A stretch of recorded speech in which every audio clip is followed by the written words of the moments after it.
আচ্ছা, সম্প্রতি কি ইলেকশন কমিশনের কাছ থেকে আপনার বাড়িতে কোনো নোটিশ এসেছে? যদি এসে থাকে তাহলে ভাববেন না যে শুধু আপনি এটা পেয়েছেন।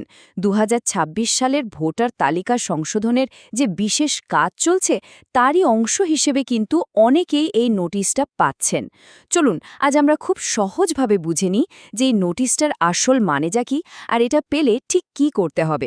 দেখুন, এই রকম একটা সরকারি নোটিশ পেলে একটু চিন্তা হওয়াটা খুবই স্বাভাবিক, কিন্তু সত্যি বলছি, ঘাবড়ানোর কিচ্ছু নেই।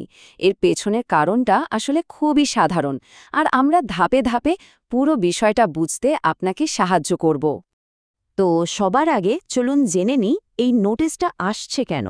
এর আসল কারণ হল নির্বাচন কমিশনের একটা নিয়ম, যেটাকে আমরা বলতে পারি ৬ জনের বেশি নিয়ম।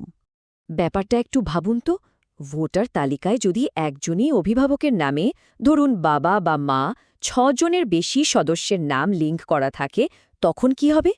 ইলেকশন কমিশনের যে কম্পিউটার সিস্টেম আছে, ওটা যখনই এমন কিছু দেখে, সঙ্গে সঙ্গে সেটাকে একটা সম্ভাব্য গরম মেল হিসেবে ধরে নেয়, আর তখনই ভেরিফাই করার জন্য একটা নোটিশ পাঠিয়ে দেয়। মানে সিস্টেমটা আসলে বলতে চাইছে, ১ মিনিট দাঁড়ান, এখানে একজন ব্যক্তির সাথে অনেকগুলো নাম যুক্ত আছে, আমাদের একটু নিশ্চিত হতে হবে যে সবকিছু ঠিকঠাক আছে কিনা। ব্যাস, এটাই হলো পুরো ব্যাপারটার মূল কথা।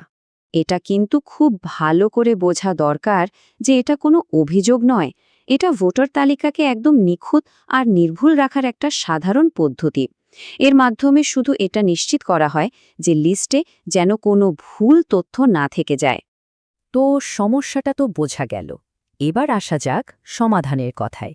আর ভালো খবরটা হলো, এর সমাধান কিন্তু বেশ সোজা, আর সেটা হলো একটা ঘোষণাপত্র বা ডেক্লারেশন ফর্ম।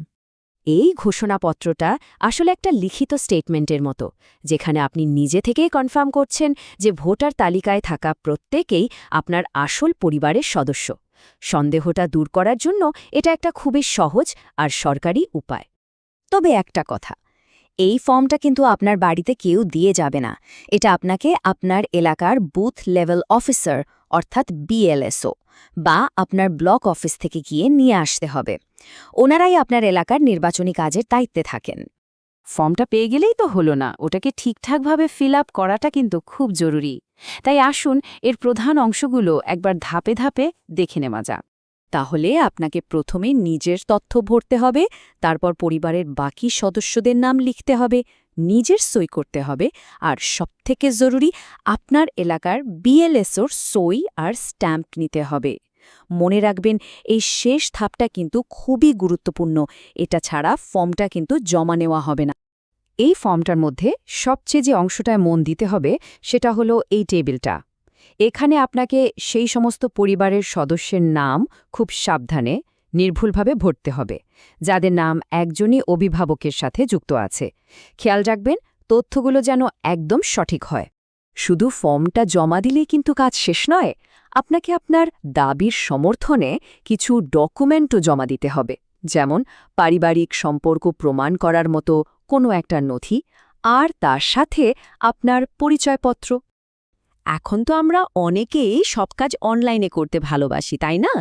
তো যারা এই ফর্ম জমা দেওয়ার জন্য অফিসে যেতে চান না বা সময় পাচ্ছেন না, তাদের জন্যও কিন্তু একটা অনলাইন উপায় আছে।